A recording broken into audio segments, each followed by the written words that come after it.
So when you get a pair of Morrells speakers and you open the box, you're gonna get a instruction manual. So let's see what's in the box.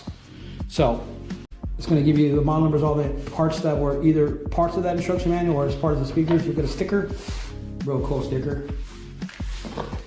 You'll also get some foam in here, and then you'll get the speakers. So if you look at this speaker here, you'll get the driver here. You can see there's a big fat tweeter in there. You'll get the crossovers here. And so what you'll find on that crossover is you're going to have an input and an output as far as settings go.